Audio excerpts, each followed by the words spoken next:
Cuman jangan disebut sebagai korban yang sesungguhnya. Korbanan, biar seneng. Korbanan. Tapi di rumah tetap korban nanti. Rame-rame, namanya patungan. Tapi patungan yang sah ada. Kita bersepuluh beli satu sapi, kita berikan keluarga ini. Bulan depan ini jadi kayak arisan korban dan sebagainya. Itu sah, nanti kita sebutkan semuanya di sini. Ini arisan korban, kemudian korban online.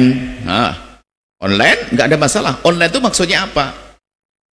Korban online adalah kita ingin menyembelih korban tapi lewat panitia yang melalui media, jadi online.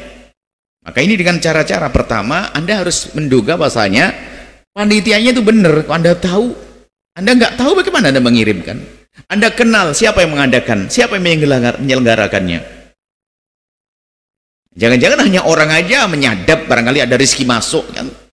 Anda harus tahu, mungkin itu adalah ustadz sana, kiai sana, atau tim di sana membuat. Anda boleh kirim, tapi caranya nanti setelah Anda mengirim, Anda sifatnya mewakilkan, tolong tim yang ada di sana, saya menghendaki kambing yang gambar ini, nomor ini, yang harganya begini, tolong belikan ini, kirim transfer. Dia membelikan. Setelah itu sudah kita niat nyembelih korban, nggak usah laporan kambingnya ini loh kambingnya, di video call, nggak usah pakai itu. Biarpun boleh video call, asalkan nggak ngerepotin orang. Jadi kita menyerahkan, selesai. Sama zakat fitrah jangan dipersulit seperti di kampung-kampung harus dipegang nawaitu an ukhrija zakatul fitri. Ustadznya yang membimbing, yang dibimbing perempuan sambil pegang tangannya, kan jadi kacau begitu. Cukup aja dibungkus, selesai. Terus ini kami teruskan. Bagi korban untuk orang kafir bagaimana? Orang kafir ada kafir harbi, kafir dhimmi. Kalau kafir harbi jelas tidak boleh, kafir yang memerangi kita. Kafir dhimmi nanti ada pendapat. Imam Malik sangat mudah dalam hal ini. Sudahlah, kalau tetangga kita Nasrani, Hindu, Buddha, yang kita hidup baik dengan mereka, ikut madhab Imam Malik, ambilkan sepotong, sah. Menurut ini adalah untuk menjaga keindahan dalam bermasyarakat. Mudah sekali nanti. Jadi ada ilmunya. Kemudian ini semuanya ada di sini. Hukum daging dan kulit hewan korban. Hukum menjadikan bagian korban sebagai upah tukang sembelih. Ini kita sebutkan. Antar korban dan akikah, ini biasa kesalahpahaman dalam pemahaman korban, lalu menjadikan pertanyaan ini, menggabungkan akikah dengan korban dan seterusnya.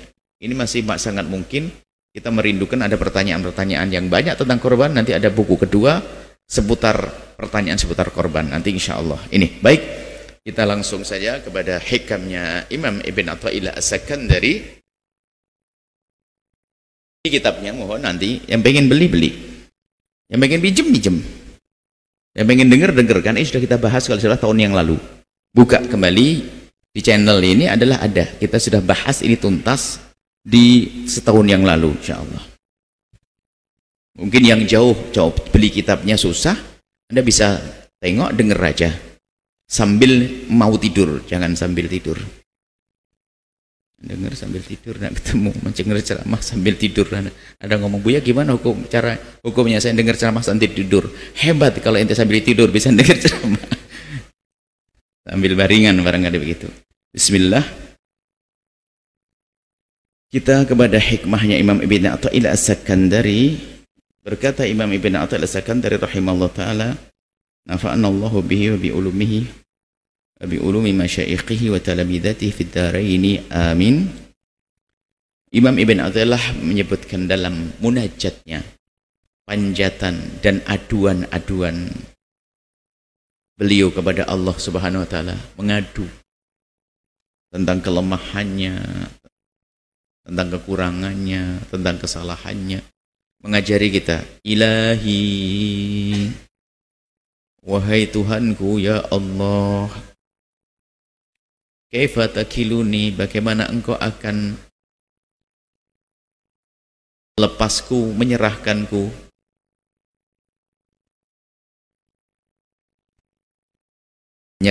kepada selainmu. Waqad takaffaltali, sementara engkau telah menjamin segala urusanku.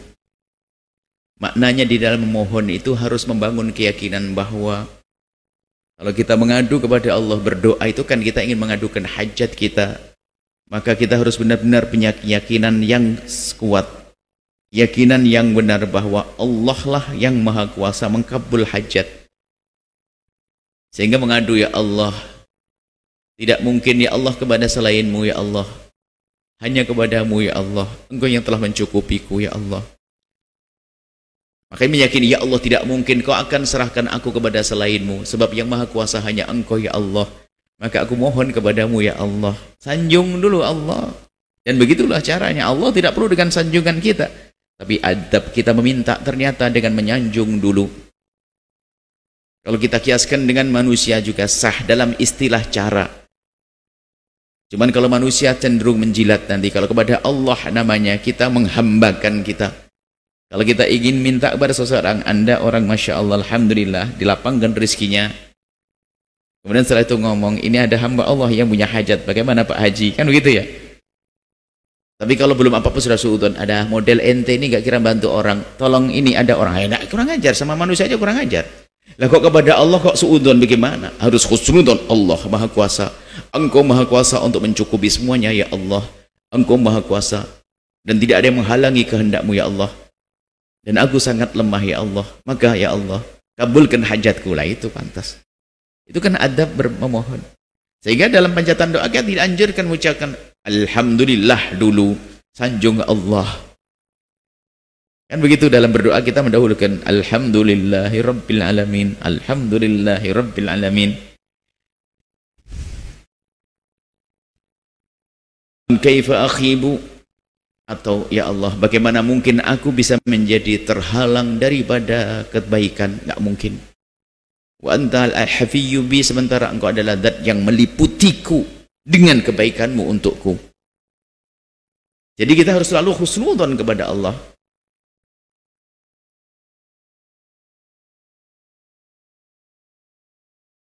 Kita husnudzon kepada Allah bahwa tidak mungkin kita disia-siakan oleh Allah. Sehingga dalam keadaan apapun enteng mudah bagi dia, bagi seorang hamba. Sehingga di saat diberi sakit, dia langsung melihat, ini tidak akan mungkin sia-sia. Tentu ada sesuatu yang akan Allah berikan kepadaku. Gak mungkin. Nah, selalu begitu. Jadi dalam keadaan apapun bagi dia adalah nyaman. Dia meyakini betul. Gak mungkin Allah menghalangiku dari kebaikan, karena Allah adalah maha baik yang meliputi dengan kebaikan. Sehingga dia langsung menyadari kalau seandainya tampak bagiku tidak baik, tentu ada kebaikan yang disembunyikan di balik ketidakbaikan. Dan itu hanya orang berakal dan orang yang cerdas, yang sadar. Kecuali adalah anak kecil yang belum paham. Kalau ditusuk jarum itu berarti seolah-olah menyiksa, makanya dia lari. Dikasih obat pahit, mati nggak mau. Tapi yang gede kan ngerti, diminum obatnya. Seperti itu. Karena dia paham. Begitu juga orang yang kenal Allah, di saat diuji dia tidak langsung patah, putus asa, marah, enggak, pasti mengatakan, ada sesuatu di balik ini. Di balik ujian itu naik pangkat, Allah akan husnudzon, langsung mendapatkannya. Ana inda dhanni 'abdi bi. Aku tergantung bagaimana hambaku mendugaku. Ha ana atafassalu bi faqri ilaik. Saat ini ya Allah, aku bertawassul dengan kefakiranku. Maksudnya apa? Ya Allah, aku mohon kau kabulkan hajatku. Dan modalku menghadap kepadamu apa ya Allah? Ya kelemahanku dan kefakiranku. Wah, ini tambah mantap. Tidak usah modal, aku punya ini. Tidak usah. Lah apa? Ente bilang, kalau ente minta modal ente menampakkan kelemahanmu. Dikasih oleh zat yang maha kuat. Ana tawassul bi fakri ilaik. Kefakiranku, aku bertawassul. Aku mohon kepadamu ya Allah dengan perantara kelemahanku sendiri atau hajatku kepadamu ya Allah. Maksudnya gini, ya Allah, aku memohon kepadamu ya Allah.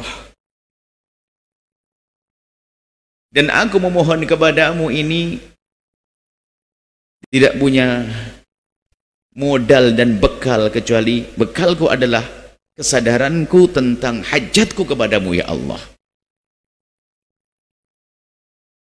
Kalau kepada manusia,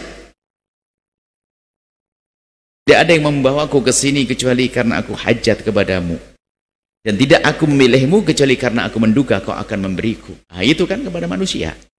Kepada Allah, memang kita tidak boleh, walillahil mathalul a'la, menggampangkan pemahaman yang kami hadirkan ini. Kepada Allah juga demikian. Kita dengan kefakiran kita, kelemahan Allah. Sehingga kalau memohon kepada Allah, ud'uni astajib lakum. Kan begitu. Mohonlah kepadaku, doalah kepadaku, niscaya akan aku kabul. Ini kan ada syarat. Doa itu kan memohon untuk dikabul. Syarat memohon itu harus ada kesadaran penuh kalau dia tuh lemah di hadapan yang dimintai. Nah kalau minta dengan kesombongan ya nggak dikasih. Astajib yang bakal dikabul Allah tanpa kesombongan. Maka menyadari dirinya di saat memohon itu penting, namanya khusyuk dalam berdoa. Kemudian atawassul ilaika bi fakri ilaik, ya Allah, aku memohon kepadamu dan aku bertawassul, akan aku jadikan sarana modal aku menghadap kepadamu ya Allah, ya hajatku kepadamu ya Allah. Wa kaifa atawassul ilaika bima huwa muhalun ayasil ilaika. Lagi menampakkan kepada ya Allah, modalku menghadap kepadamu adalah kelemahanku. Jadi aku ini benar-benar lemah ya Allah, modalku yang aku jadikan sarana untuk menghadap kepadamu ada sesuatu yang gak akan mungkin sampai kepadamu. Aku menghadap kepadamu ya Allah dengan modal kefakiran, dan kefakiranku ini menjadikan susah sampai kepadamu ya Allah. Mengaku tidak mampu, tidak punya apa-apa. Ini adalah menampakkan aku sangat lemah ya Allah di hadapanmu. Maka khudh biyadi, ambil tanganku, ambilku ya Allah, tolong aku. Lah begitu. Kalau ingin minta pertolongan kepada Allah, tampakkan penghambaanmu. Ini kan bahasa yang dikemas oleh Imam Ibn Atha As-Sakandari dalam munajatnya yang indah. Kaifa ashku ilaika hali, ya Allah, bagaimana aku akan mengadukan keadaanku kepadamu. Ya Allah, aku lemah, aku sakit. Ini kan sebetulnya kan apa ini yang aku lakukan? Oh, engkau tahu ya Allah. Gila loh. Engkau tahu. Wa huwa la yakhfa 'alaika. Apa yang aku adukan engkau sudah tahu. Seperti yang disampaikan dikatakan oleh Imam Haddad, qad kafani ilmu rabbi min su'ali wa ikhtiyari. Sebetulnya sudah cukup pengetahuan Allah atasku. Enggak perlu lagi sebetulnya. Allah sudah tahu apa yang aku minta. Jadi sebelum kita doa, Allah tahu atau tidak? Tahu. Lalu untuk apa kita berdoa? Seperti Imam Haddad, fadu'ai wabtihali, panjatan doaku, munajatku dan pengaduanku ini adalah syahidun li biftikari, untuk membuktikan bahwa memang aku punya hajat kepadamu ya Allah. Ya ini jadi kalau kita menghadap kepada Allah dengan kesombongan, ya makanya di dalam menghadap kepada Allah harus tampak ta'abbud, namanya ta'abbud ibadah, penghambaan. Tampakkan dirimu seorang hamba. Maka kita semakin mulia kalau kita semakin merasa diri kita hamba di hadapan Allah. Tawadhu, ya gitu. Am kaifa ashku ilaika, bagaimana aku mengadu kepadamu ya Allah, sementara engkau sudah tahu apa yang aku adukan. Maka aku mengadu karena engkau menyuruhku mengadu. Sehingga nanti derajat tinggi kalau orang berdoa, ini Pak. Orang berdoa itu kan ud'uni astajib lakum, ud'uni, doa itu jangan dijadikan sarana. Kita harus bisa sampai pemahaman doa itu adalah ya ibadah, sampai dikatakan oleh Nabi mukhul ibadati, saripati ibadah itu ya doa, menampakkan penghambaan. Jadi kalau kita berdoa itu karena kita diperintahkan. Jadi dalam berdoa orang yang dengan penuh kesadaran, maka berdoa itu adalah kita memenuhi permintaan Allah, ud'uni, untuk berdoa. Tapi yang terjadi pada kita apa? Kita berdoa karena memenuhi permintaan kita. Kan beda. Karena saya punya hak ini permintaanku. Sehingga menjadikan doa itu sarana untuk sampai. Kalau sudah sampai lupa nggak doa, itu kan banyak begitu. Itu nangis tiap malam karena anaknya lagi ujian, mau daftar kuliah biar diterima. Setelah diterima lupa. Ini waktu mau nikah, masya Allah, rajin di barisan paling depan. Bukan ente loh, jangan takut. Setelah dapat istri nggak kelihatan lagi. Bukan ini. Ini sebuah contoh. Nanti jangan. Ini boleh. Itu karena apa? Doa bukan diyakini sebagai ibadah yang harus dilakukan. Hanya sarana doa, setelah selesai lupa. Tapi kita harus menjadikan doa itu bagian daripada ibadah itu sendiri, bahkan saripati, karena penghambaan. Kalau orang yang doa ibadah yang lainnya kadang tampak biasa-biasa saja. Tapi kalau sudah namanya berdoa menyadari kekurangannya, lalu diadukan kepada Zat yang Maha Kuasa dan Maha Kuat, Maha Kaya, ya Allah, aku lemah. Nah, ini semuanya Imam Ibn Athaillah ngajari, sadari kelemahanmu, adukan kepada Allah. Dan kamu harus yakin bahwasanya di saat kau ngadu pada Allah, Allah sudah tahu. Lalu kemana mengadu? Untuk menampakkan bahwasanya aku adalah lemah. Am kaifa ashku ilaika hali? Bagaimana aku mengadukan kepadamu ya Allah tentang keadaanku? Wa la yakhfa alaik, sementara keadaanku sudah tidak tersembunyi bagimu ya Allah, engkau Maha tahu.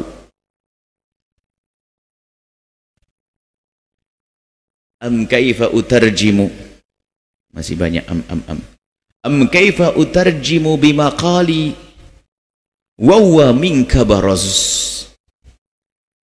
Bagaimana ya Allah aku akan menjelaskan dengan lesanku semua yang tersembunyi di dalam kalbuku dan harapanku, angan-anganku. Gimana aku akan menerjemahkan dengan bahasa apa? Sementara itu semua baros tampak bagimu ya Allah. Unek-unek sudah tahu.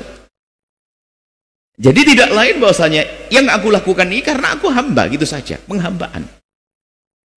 Maksudnya ya Allah, pakai bahasa apa yang harus aku ucapkan untuk menerjemahkan yang ada di hatiku?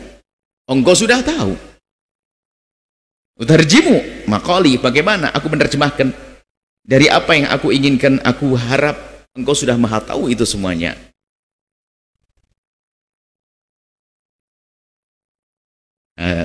Am kaifa takhibu amali wa hiya wafadat alaika. Ini termasuk sudah mulai masuk. Bagaimana akan ya Allah, bagaimana akan tersia-siakan harapanku, kandas harapanku, sementara wafadat ilaika, harapanku sudah kau ketahui, sudah sampai kepada. Maksudnya apa? Aku yakin ya Allah, engkau akan mengkabul semuanya, karena aku menghadap Zat yang Maha tahu, aku menghadap Zat yang Maha Kaya, aku menghadap Zat Maha Kuat. Maksudnya apa? Lanjut, am kaifa la tahsunu ahwali. Maksudnya gini, ya Allah, kalau sudah begini nggak mungkin. Engkau kan Maha Kuat, engkau Maha Kuasa ya Allah, engkau Maha tahu ya Allah. Bahkan yang tersembunyi di hatiku engkau Maha tahu. Dan aku punya hajat kepadamu ya Allah. Dan engkau berjanji akan mengkabul. Bagaimana tidak menjadi baik keadaanku? Ini khusnudan kepada Allah. Bahkan dalam berdoa kita harus khusnudan. Am kaifa la tahsunu ahwali, bagaimana ya Allah, di saat seperti ini kok aku tidak menjadi baik. Aku menghadap kepadamu Zat yang Maha Kuat. Nggak mungkin kalau aku menurunkan tanganku lalu tidak kau kabul. Dan engkau telah berjanji, udhuni, mintalah kepadaku astajib lakum, niscaya aku akan kabul. Nah, ini adalah sebetulnya ya cara berdoa yang indah, menyadari kelemahannya, menyadari keagungan Zat yang Maha Agung, kemudian menyodorkan permohonannya. Ini kepada Allah Zat yang Maha Agung, dan itu ternyata cara ini berlaku di antara kita kepada siapapun, kepada orang tua. Kalau pengen minta baru salah, istighfar dulu. Jangan salah tiba-tiba minta, wah beli sepeda. Ente belum minta maaf, minta sepeda. Baik dulu sama ayahanda, hormat dulu, dan begitu adab, dan begitu diajarkan adab kepada Allah. Ini juga berlaku adab kita kepada sesama. Dan Allah Maha Pemurah, sementara manusia kadang ada marah, ada dendam. Allah Maha Kasih, dan memang Allah Maha Kuat, maha pedih dengan hukumannya bagi orang yang tidak mau bertobat, membangkang terus menerus, tidak mau kembali kepada Allah. Tapi kalau manusia dengan hawa nafsu yang marah. Tapi cara ini berlaku. Kalau kita ingin minta kepada ayahanda kita baru melakukan kesalahan, dia bilang, Abah mohon maaf kemarin, kesalahan kami Bah, ya saya tak maafkan. Nah, besok lagi Bah, saya bikin ini Bah, dikasih, karena kita sudah damai. Seperti itu. Kepada Allah Jalla Jalaluh, cara berdoa yang sesungguhnya maka adalah menampakkan penghambaan. Maka kan janjinya astajib lakum, niscaya aku akan kabul. Dan niscaya akan aku kabul, tidak mungkin Allah ingkar janji kalau memang doa kita tuh benar terpenuhi syarat-syaratnya. Lah doanya itu ngecek, nggak serius, nggak tahu ngomong apa. Betul Allah. Doa kayak ini doa tuh dengan orang saja, dengan sesama manusia yang dia sama satu pangkat, Dengan ayat itu kita, ya minta duitnya ya. Nolehnya ke sana. Sementara dengan Allah itu yang kita hadapkan adalah hati kita khusyuk menyadari Allahumma. Qad kafani ilmu Rabbi itu. Atawajjuh ilaika ya Allah. Inni wajjahtu. Ya Allah, aku mohon Allahumma ikfini bihalalik. Terus minta. Begitu baru sah permohonan.